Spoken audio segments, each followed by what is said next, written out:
ಅಂದ್ರೆ ಬಾಳೆ ತೋಟ ಈ ರೀತಿ ಉಳಿಯುವುದಿಲ್ಲ 10 ವರ್ಷಗಟ್ಟಲೆ ಎಲ್ಲೂ ಇಲ್ಲ ಕಣ, ಇದು ಸೂಕ್ತ ಅಲ್ಲ. ಅದನ್ನ ರೈಸ್ ಮಾಡು. ಈಶಾನ್ಯ ಡೌನ್ ಇರ್ಬೇಕು ಕಣ, ಯಾವಾಗಲೂ ಆ ಕಡೆ ಫ್ಲೋ ಆಗಬೇಕು ವಾಟರ್ ಎಲ್ಲ ಅಂತ ಹೇಳಿ. ಡೋಸ್ ಮಾಡಕ್ ಆಗಲ್ಲ ಅಂತ ತುಂಬಿ ದಬಾಕು ಅಂದ್ರು ಸರ್. ಅರ್ತ್ ವರ್ಕ್ಗೆ 1.5 ತಿಂಗಳು ನಡೀತೆ ಸರ್ ಇದು ಅರ್ತ್ ವರ್ಕು. ಮಣ್ಣನ್ನ ಆ ಕಡೆ ಡೆಪಾಸಿಟ್ ಮಾಡ್ತೀವಿ. ಈ ಕಡೆ ಏನಿದೆ ನಾವು ಈಗ ನಿಂತಿದ್ದೀವಿ, ಇದು ಒಂದು 12 ಅಡಿ ಎತ್ತರದಲ್ಲಿದೆ ಸರ್. ಏನು ಕಾಮನ್ ರೋಡ್ ಇತ್ತು, ಹಳ್ಳ ಇತ್ತು, ಅದ್ರ ಮೇಲೆ ಇದೆ. ಬಟ್ ಇದು ಯಾಕೆ ಅದಾದಾಗ ಆ ಕಡೆ ಪೂರ್ತಿ ಜೇಡಿ ಆಯ್ತು, ಗಾಳಿಯಲ್ಲಿ ಸಾರಜನಕ ಆಯ್ತು. ಅದು ಏರ್ ಸರ್ಕ್ಯುಲೇಷನ್ ಆದಾಗ ರೂಟ್ಸ್ ಅಬ್ಸರ್ವ್ ಮಾಡ್ತದೆ. ಈಗ ಅದು ಗಾಳಿ ಸಂಚಾರ ಆದಾಗ ಉಸಿರಾಟನೂ ಚೆನ್ನಾಗಿರ್ತದೆ, ಅದು ನ್ಯಾಚುರಲ್ ಆಗಿ ನೈಟ್ರೋಜನ್ ಸಿಗುತ್ತೆ ಅಂತ ಹೇಳಿದ್ರು. ಸರಿ, ಆವಾಗ ಏನ್ ಮಾಡಿದೆ, ಈ ಸೊಪ್ಪೆಲ್ಲ ಹಾಕ್ತೆ, ನಾಡಸಿಂದು ಸಗಣಿ ಎಲ್ಲ ತಂದೆ ಅದ್ರ ಮೇಲೆ ಹಾಕಿದ್ವಿ. ಆಮೇಲೆ ಆಡಿನ ಹಿಕ್ಕೆ ಅಂತ ಬರುತ್ತೆ ನಮ್ಮಲ್ಲಿ, ಅದೆಲ್ಲ ಹಾಕಿ ಸೊಪ್ಪೆಲ್ಲ ಹಾಕಿ ಅದ್ರ ಮೇಲೆ ಮಣ್ಣು ಹಾಕಿದ್ವಿ. ಆಗ್ಲೂ ಒಂದು 2 ಅಡಿ ಗುಂಡಿ ಉಳಿತು. ನಾಟಿ ಹಸುವಿನ ಗಂಜಳ ಮತ್ತು ಸಗಣಿ ಅದು ತುಂಬಾ ಯೋಗ್ಯವಾದ್ದು ಸರ್. ಭೂಮಿಗೆ ಬಂದವನು ಬಸವಣ್ಣ, ಅವನು ರೈತನಿಗಾಗಿ ಹೆಗಲು ಕೊಟ್ಟು ಉಳುಮೆ ಮಾಡಕ್ ಬಂದ ಅಂತ. ಅದರ ಪ್ರಾಡಕ್ಟ್ ಏನಿದೆ ಅದನ್ನೆಲ್ಲ ಕೆಲವರು ಮರ್ತು ಬಿಟ್ಟಿದ್ದಾರೆ ಸರ್. ಬದಲು ನಾವು ಪ್ಲಾಂಟೇಶನ್ ಏನ್ ಮಾಡಿದೀವಿ ಸರ್, ನೋಡಿ ಇದು ತಾಯಿ ಕಾಂಡ. ಇದು ನಾವು ಕಟ್ ಮಾಡಿದಾಗ ಇದರಲ್ಲಿರೋ ಸಾರನ ಇದು ಮರಿ ಕಂದು ತಗೊಳ್ತದೆ. ಈಗ ಇದೆಲ್ಲ ಸಿಲಿಂಡರ್ ಆಕಾರ ಬರಬೇಕು ಅಂತ ಹೇಳ್ತಾರೆ. ಏನೇನಿದೆ ಇದು ಕ್ಲೋಸ್ ಆಗ್ಬೇಕು. ಕೋಟಿ ವಿದ್ಯೆಗಿಂತ ಮೇಟಿ ವಿದ್ಯೆ ಲೇಸು ಅಂತ ಸರ್. ನಮ್ಮ ಬಿಸ್ನೆಸ್ ಇದೆ, ಬಿಸ್ನೆಸ್ ಇಷ್ಟು ಖುಷಿ ಕೊಡೋಲ್ಲ. ಯಾರೋ ಈ ತೋಟ ಹಂಗೆ ಇದೆ, ಇದು ಹಾಕಿ ನೋಡ್ದಾಗಿಂದಲೂ ಹಂಗೆ ಇದೆ ಅಂತ ಅಂದಾಗ ಎಲ್ಲೋ ಒಂಥರ. ಮಾನ್ಯ ವೀಕ್ಷಕರೇ, ತುಂಬಾ ವಿಶೇಷ ಅಂತ ಹೇಳಿದ್ರೆ ಇವತ್ತೊಂದು ಬಾಳೆ ತೋಟದಲ್ಲಿದೆ. ಈ ಬಾಳೆ ತೋಟದ ವಿಶೇಷ ಏನಂತ ಹೇಳಿದ್ರೆ, ಸಾವಯವ ಗೊಬ್ಬರದಿಂದ 1.5 ಎಕರೆಯಲ್ಲಿ ಬಾಳೆ ಕೃಷಿಯನ್ನ ಮಾಡ್ತಾ ಇದ್ದಾರೆ. ಇಲ್ಲಿ ಒಂದು ವಿಶೇಷ ಒಂದು ಮಾತು ಬಂತಂದ್ರೆ, ಇಲ್ಲಿ ನಾನು ಒಬ್ಬರು ರೈತರು ಹೇಳಿದ್ರು, ಇಡೀ ಮಂಡ್ಯ ಅಲ್ಲ ಇಡೀ ಇಂಡಿಯಾದಲ್ಲೇ ಇಲ್ಲ ಅಂತ ಕೂಡಲೇನೆ 10 ವರ್ಷದಿಂದ ಅಂತ ಹೇಳಿದ್ರೆ, ನೀವೇನು ಬಾಳೆ ಗಿಡನ ನೋಡ್ತಾ ಇದ್ರ, ಇದಕ್ಕೆಲ್ಲ 10 ವರ್ಷ ಆಯಸ್ಸಾಗಿದೆ. ಪ್ರತಿ ಬಾಳೆ ಗಿಡ ಬೆಳೆಯುವಂಥವ್ರು ಪ್ರತಿ ವರ್ಷ ಕಟ್ ಮಾಡ್ತಾರಂತೆ, ಎಸಿತಾರಂತೆ. ಆದ್ರೆ ಇವರು 10 ವರ್ಷದಿಂದ ತಾಯಿ ಬೇರೇನಿದೆ ಅದು ಒಂದೇ ಇದೆ, ಅದ್ರ ಪಕ್ಕದಲ್ಲಿ ಬೆಳೀತಾ ಹೋಗ್ತಾ ಇದ್ದಾರೆ. ವರ್ಷಕ್ಕೆ 50 ಟನ್ ಬಾಳೆಹಣ್ಣನ್ನ ಬೆಳೀತಾರೆ. ಹೀಗಾಗಿ ವಿಶೇಷವಾಗಿ ನಾನು ಇವತ್ತು ಮಂಡ್ಯದಲ್ಲಿದ್ದೇನೆ. ಅದಕ್ಕೆ ಹೇಳಿದ್ದೆ ನಾನು, ಮಂಡ್ಯ ಅಲ್ಲ ಇಂಡಿಯಾದಲ್ಲೇನೆ 10 ವರ್ಷದಿಂದ ಒಂದೇ ಏನ್ ಬಾಳೆ ಗಿಡ ಇರುತ್ತೆ, ಇವರು ಫಸಲ್ ತಗೊಂಡಿದ್ದಾರೆ. ಕರೆಕ್ಟಾ? ಫಸಲ್ ತಗೊಂಡಿದಾರಂತೆ. ಯಾಕಂದ್ರೆ ನಾವು ಎಲ್ಲ ಕಡೆನೂ ನೋಡುವಾಗ ವರ್ಷಕ್ಕೆ 1 ಸರಿ ಏನು ಬಾಳೆ ಗಿಡದಲ್ಲಿ ಫಸಲ್ ಬರುತ್ತೆ, ಆ ನಂತರ ಆ ಬಾಳೆ ಗಿಡನ ಕಟ್ ಮಾಡಿ ಎಸೆದು ಬಿಡ್ತಾರೆ. ನನ್ನೊಟ್ಟಿಗೆ ಬಾಳೆ ತೋಟದ ಕೃಷಿಕರಾದಂಥ ಜಯಶೀಲ ಅವರಿದ್ದಾರೆ. ತುಂಬ ಅದ್ಭುತವಾಗಿ ನಾನು ಅವ್ರ ಸಂದರ್ಶನ ಮಾಡಿದೆ, ತುಂಬ ಅದ್ಭುತವಾಗಿ ಮಾತಾಡಿದರು. ಯಾಕೆಂದರೆ ರೈತರೆಲ್ಲ ಇದು ನೋಡಬೇಕಾದಂಥ ಒಂದು ಸಂಚಿಕೆ. ಯಾಕೆಂದರೆ ಇಲ್ಲಿ ವಿಶೇಷವಾಗಿ ಯಾವ ರೀತಿ ಸಾವಯವ ಕೃಷಿ ಮಾಡಬೇಕು, ಯಾವ ರೀತಿ ಬಾಳೆಹಣ್ಣನ್ನು ಬೆಳಿಬೇಕು, ಹೇಗೆ 10 ವರ್ಷದಿಂದ ಅವರು ಕಾಯ್ಕೊಂಡು ಬಂದಿದ್ದಾರಂತ ಅವ್ರು ತುಂಬ ಅದ್ಭುತವಾಗಿ ಹೇಳ್ತಾ ಹೋಗ್ತಾರೆ. ನೀವೇ ಕೇಳಿ. ಕಾರ್ಯಕ್ರಮಕ್ಕೆ ತುಂಬ ಸ್ವಾಗತ ಸರ್. ತಮ್ಮ ಶ್ರೀಮತಿ ಅವರು, ತಮ್ಮ ಹೆಸರು ಮೇಡಮ್? ತಾವು ಈ ಕೃಷಿಯಲ್ಲೇ ತೊಡ್ಕೊಂಡಿದ್ದೀರಾ? ಇಲ್ಲಿ ಗೊಬ್ಬರ ಹಾಕೋದು, ನೀರು ಹಾಕೋದು, ಔಷಧಿ ಹೊಡಿಯಕ್ಕೆಲ್ಲ ಸಹಾಯ ಮಾಡ್ತೀನಿ. ತುಂಬಾ ವಿಶೇಷ ಅಂದ್ರೆ ಇನ್ನೊಂದು ಮಾತು ಹೇಳ್ತಾ ಇದ್ರು ಅವರು, ಈ ತೋಟದಲ್ಲಿ ಏನು ಬಾಳೆಹಣ್ಣು ಬೆಳಿತಾರೆ ಅದನ್ನ ಅವರು ಮಾರ್ಕೆಟಿಂಗ್ ಮಾಡ್ತಾರೆ ಅಂದ್ರೆ ಅವರೇ ಮಾರ್ತಾರಂತೆ. ಮಾರ್ತೀರಾ? ಮುಂದೆನೆ ಮಾರ್ತೀವಿ, ಅವರೇ ಮಾರ್ತಾರಂತೆ. ಈ ಕೆಜಿ 30ರಿಂದ ಮಾರ್ತಾ ಇದೀವಿ. ಹೀಗಾಗೇನೆ ಅವ್ರ ಹತ್ರನೇ ಕೇಳ್ತಾ ಹೋಗುವ. ಸರ್, ತುಂಬಾ ವಿಶೇಷ ಅಂತ ಹೇಳಿದ್ರೆ ನೀವು ತುಂಬಾ ಅದ್ಭುತವಾಗಿ ಬಾಳೆ, ನಾನ್ ಕೇಳ್ಪಟ್ಟೆ ಈ ಊರಲ್ಲಿ ನಿಮ್ಮದೇ ಅಂದ್ರೆ 10 ವರ್ಷದಿಂದಾನು ಒಂದೇ ಬಾಳೆಗೊನೆಯಲ್ಲಿ ಬಾಳೆ ಬಿಡ್ತಾ ಇದೆ. ಪ್ರತಿ ವರ್ಷನೂ ಬಾಳೆ ಕಟ್ ಮಾಡ್ತಾರಂತೆ, ನೀವು ಕಟ್ ಮಾಡೋದಿಲ್ವಾ? ಈ ಪ್ರಥಮವಾಗಿ ಬಯೋಟೆಕ್ ಅಲ್ಲೇ ತಂದಿದ್ದು ಸರ್. ಇದು G9 ಪ್ಲಾಂಟ್ ತಂದಿದ್ದು ಬಯೋಟೆಕ್ ಅಲ್ಲಿ. ನೋಟ್ ಯಾವಾಗ ಅಮಾನ್ಯವಾಯ್ತು ಆವಾಗ ತಂದಂತದ್ದು. ತಂದು ಇದನ್ನ ನಾವು ಜಮೀನ್ ಸಹ ಜೇಡಿ ಮಣ್ಣೆ ವಾಸ್ತು ಮಾಡ್ಬೇಕು ಅಂತೇಳಿ ಪೂರ್ತಿ ಎಲ್ಲ ಮಣ್ಣೆಲ್ಲ ಈ ಕಡೆ ಡೆಪಾಸಿಟ್ ಮಾಡ್ರು. ಈ ನೆಲದಿಂದ ಇಷ್ಟ ಮೇಲೆ ಏರಿಸ್ತೀರಾ ನೀವು ಅಂತೇಳಿ, ಇದು ನಿಜಾನೇ ಸರ್? ಇದು ಮಣ್ಣೆ ಡೆಪಾಸಿಟ್ ಮಾಡಿದ್ದು ಸರ್, ಅದು ಪೂರ್ತಿ. ಅದು ಯಾವುದು ಇಲ್ಲಿ ರೋಡ್ಗಿಂತ ಸರ್ ಇದು ಪೂರ್ತಿ ನೋಡಿ ಬೇಕಿದ್ದು, ಇದು ಕಾಣ್ತದೆ ವಾಸ್ತು ಮಣ್ಣಾಗಿ ಹೊರಗಿಂದಾನೆ ತೆಗೆದು ಡೆಪಾಸಿಟ್ ಮಾಡ್ತಾ ಇದ್ವಿ. JCB ಅಲ್ಲಿ ಮಾಡಿದ್ವಿ. ಇದನ್ನ ಹೈಟ್ ಅಲ್ಲಿ ಮಾಡಿರೋದು ಇಲ್ಲ ಸರ್, ಪೂರ್ತಿ ಮೊದಲು JCB ಇತ್ತು. ಈ ಸಸ್ಯಗಳನ್ನೆಲ್ಲ ಕೊಂಬೆ ಎಲ್ಲ ಇಲ್ಲೇನಿದೆ ಗಿಡಗಳು ಕಾಡು ಚಕ್ಟೆ ಎಲ್ಲ ಕಟ್ ಮಾಡಿ ಅದ್ರಲ್ಲಿ ಒಳಗೆ ಹಾಕಿದ್ವಿ. ಅದ್ರ ಮೇಲೆ ಮಣ್ಣು ಹಾಕಿದ್ವಿ. ಮಣ್ಣು ಮೇಲೆ ತಿಪ್ಪೆ ಗೊಬ್ಬರ, ಹಾಡಿನ ಗೊಬ್ಬರ ಸುರಿದಿದ್ವಿ. ಅದ್ರ ನಂತರ ಗಿಡನ ಪ್ಲಾಂಟೇಶನ್ ಮಾಡಿದ್ವಿ. ಲ್ಯಾಟ್ರಲ್ ಎಳ್ದ್ವಿ. ಅದ್ ಮೇಲಿದ್ದ JCB ಇದೆಲ್ಲ ಮಣ್ಣು ಖಾಲಿ ಆಯ್ತಾ ಬಂತು. ಹೊರಗಿಂದ ಮಣ್ಣು ತಂದು ಈಗ ಹಾಕಿರೋದು ಇದು ಕೆರೆ ಮಣ್ಣು ಸರ್. ಇದು ಈಗ ನೀವು ಈ ಹೈಟ್ ಇದೆ ಅಲ್ಲ, ಇದು ನೀವು ಹೈಟ್ ಮಾಡಿರೋದು ಇದು? ಹೌದು ಸರ್, ಭೂಮಿ ಅದನ್ನ ನಾನು ಕೇಳ್ತೇನೆ. ಭೂಮಿನೇ ವಾಸ್ತು ಮಾಡಿ ಹಾಕಿದ್ವಿ ಸರ್.